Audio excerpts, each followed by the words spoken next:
911, please help me. He's covered in blood. I think he just killed his wife. Those were the first words that marked one of the most shocking cases in Houston County, Georgia.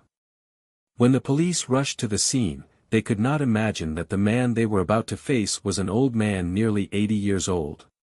No resistance, no panic, just sitting there, calm to the point of fear. But when the police began to investigate, they realized that behind that old face was a horrifying mystery, a story that no one expected. And what they were about to discover would haunt the whole neighborhood forever. Have you ever woken up one morning, opened the door, and thought it was going to be a normal day? Only to have everything change in a blink of an eye in a way no one could have predicted? That's exactly what happened on the morning of February 7th in Elko, Georgia. A 911 call rang out, and the voice on the other end of the line was frantic. Police. Please come right away.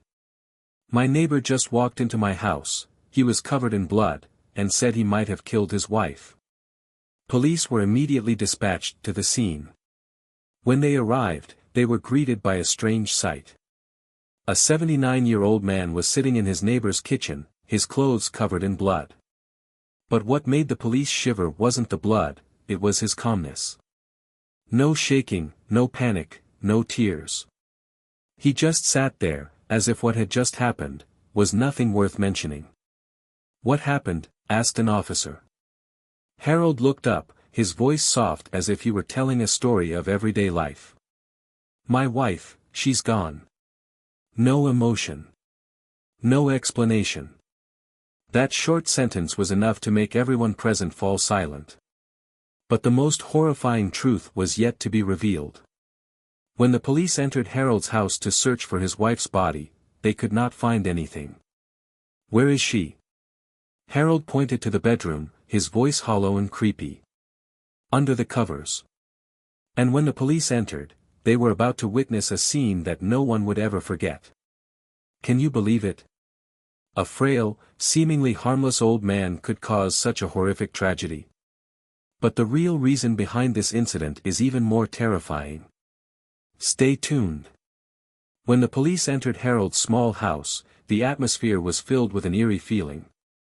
There were no signs of a struggle, no traces of a fight. But there was one thing that was very clear, a dead silence.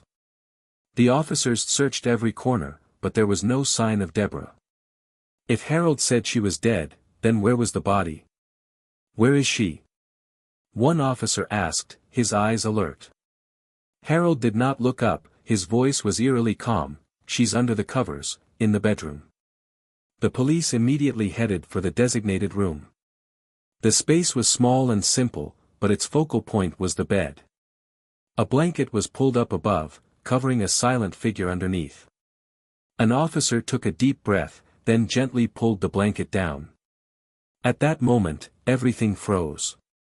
Deborah lay still, her body no longer breathing, the wounds on her body a clear testimony to what had happened.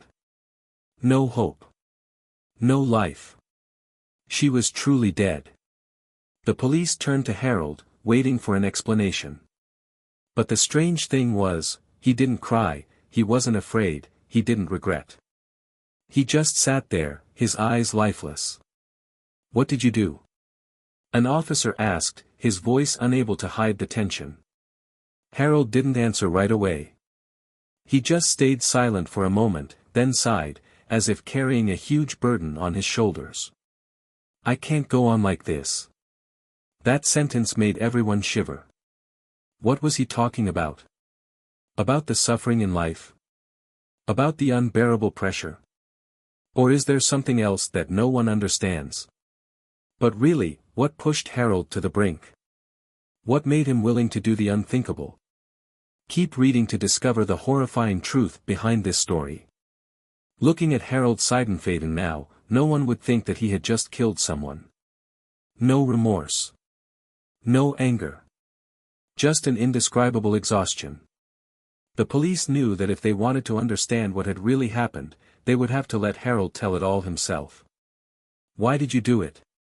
An officer asked. Harold looked up, his eyes blank. He slowly began to tell the story of the hell he had been through. Harold's shoulder had been severely injured for a long time. He had undergone many surgeries, but nothing had changed. The pain still haunted him, not letting up for a moment. He couldn't sleep. He couldn't eat. Every day that passed, he was left with nothing but pain.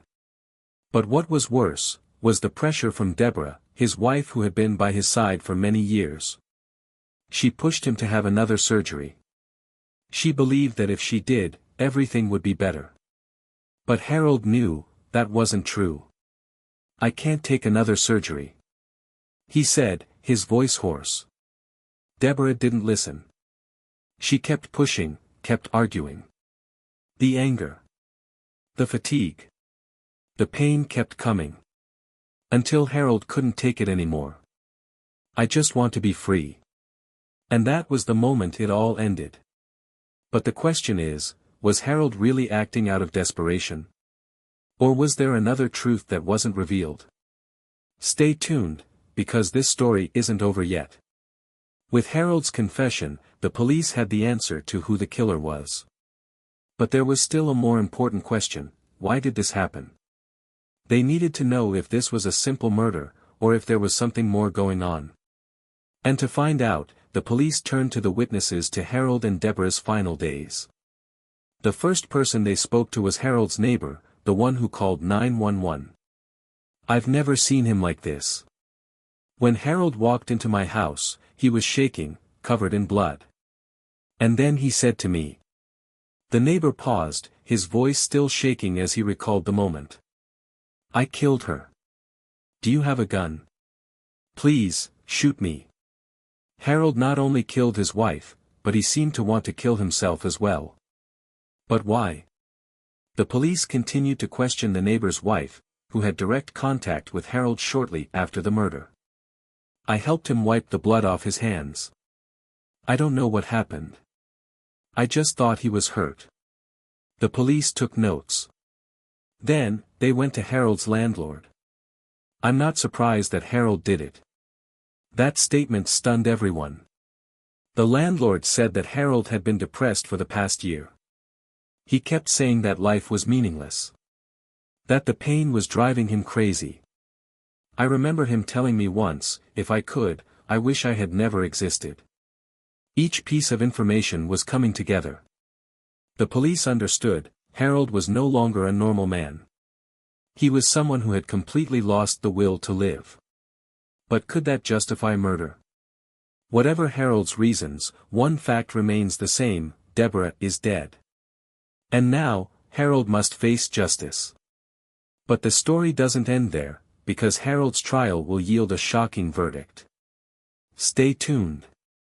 After being arrested, Harold Seidenfaden faced trial. There was no drama, no tears. Just a frail old man, sitting silently as the judge announced his sentence. Life in prison. For Harold's age, it was nothing more than a slow death sentence.